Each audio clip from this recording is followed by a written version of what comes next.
right, looking now at Titus chapter 1, verse 6, picking up right where we left off. So we've seen the task that Titus is left with, the task of appointing elders in every town and putting what remains in order, even as he was directed to do. And then the thought continues with a conditional. So we'll pick right up with that. I'll highlight as I go here. Tis estin anenkletos, mias gunaikos aner, tekna ekon pista, me en categoria asotias smooth breathing mark there, anuptokta. There we go. All right, so reading through the NASB, namely, they supply namely, that's why it's italicized there. That's something NASB does when they put a word in that is clearly not in the original. Namely, if any man is above reproach, the husband of one wife, having children who believe, not accused of dissipation or rebellion. So just working through here we have the conditional if anyone,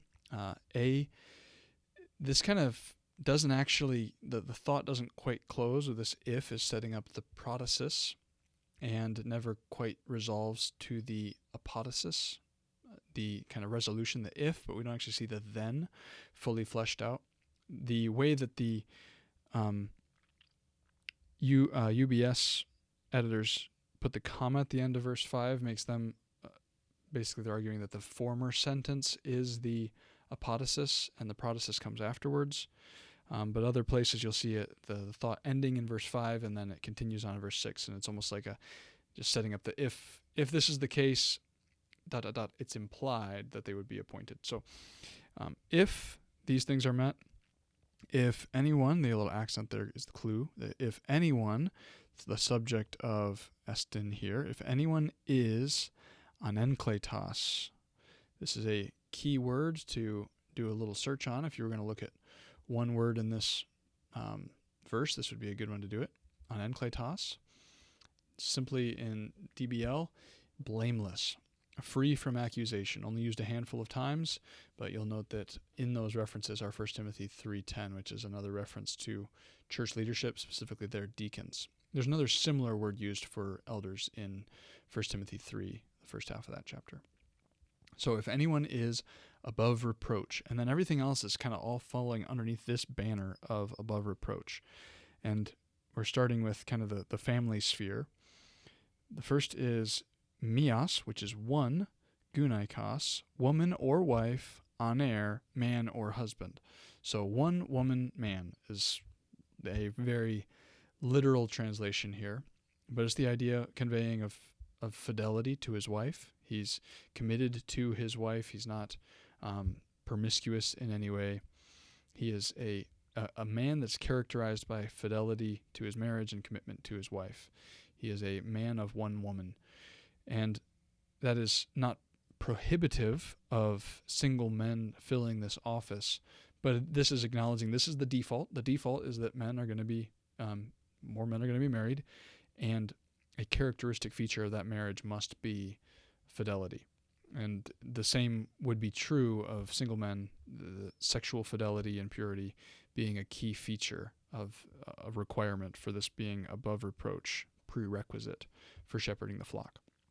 So that is a one-woman man, mias gunaikos aner, and just briefly looking at that's mias is an adjective, gunaikos being just the noun there, and then aner another noun. So being the husband of one woman, or as the NASB has it, the husband of one wife. Wife, woman, again, you get the sense clearly either way. And then the next here is tekna, which is accusative case. If you highlight over tekna, accusative case. Ekon, we have a participle here. So having is the idea here. Having what? Well, we just were told the accusative case here gives us a clue that this is the direct object. So the having children, pista. having believing children or having faithful children. And here enter significant debate. Even as you highlight there, you can just see faithful or believing. The DBL has the potential meanings of trusting or trustworthy or sure, and then implied in that is that idea of belief. So trusting pertaining to belief, or trustworthy pertaining to being reliable. Those are kind of the two ideas that are tossed around, and obviously there's different implications here with them. I believe, especially considering what follows, that there's good reason to believe this is the idea of faithful children who are faithful and not bringing reproach upon the home. This is also, it's noteworthy, this is a plural. So there's also, in the same way that there's the requirement for one woman man, this would, if you over-applied this would say a man has to have at least 2 children. But it's referring to, if he has children, this is the requirement for the children. They must be faithful. They must not be bringing reproach on the home. And we're going to see later, just the ordering of the home and the leading of the home is critical for the Christian life, but also for certainly leadership. And that's what's seen in 1 Timothy 3, the idea of ruling or managing his own household well. And that's kind of paralleled here in having children who believe. And I believe what follows, as we talked about here, is actually an expansion on this, and not, and implied that it's modifying children here, not children who are not in accusation, or it's sometimes translated open to the charge of, or open to accusation from asotias. This asotias word is the idea of dissipation, which is a word we don't use much today. So the idea of debauchery, recklessness, wildness. So again, the children who are faithful are going to be characterized by not being wild, and really wild in a moral sense. So I could say like morally wild. Just loose living, dissipation, drunkenness, recklessness. So they must not be open to that, or this second part is rebellious. So the disobedient. Again, all of this in the context of, so the man himself must be blameless. His marriage has to be characterized a certain way, and his family really is in view here, family and specifically children.